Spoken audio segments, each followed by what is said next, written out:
Maestro, ¿por qué no me dijo que sabía Tabante?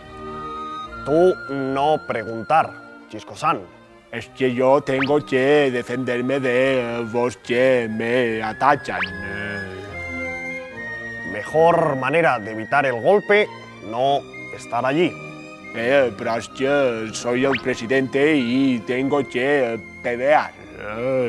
Pelea siempre última opción, Chisco. Mejor cambiar gobierno. ¿Estar preparado? Sí, voy estoy. Primero hacer pacto. Yo enseñar talante y esa mi parte. Tú aprender, esa tu parte y no hacer preguntas. Muy importante. Es que yo voy de vos pactos, vos llevo fatal.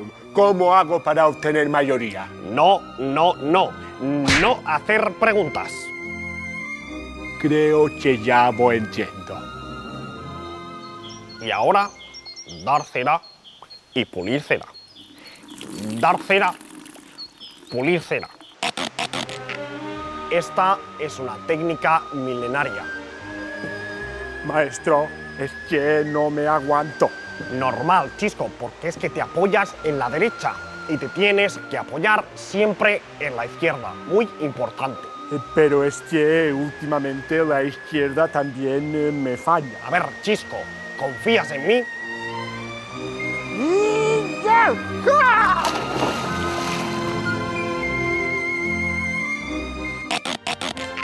Maestro, nunca me pensé llegar hasta allí. Pues ya somos dos.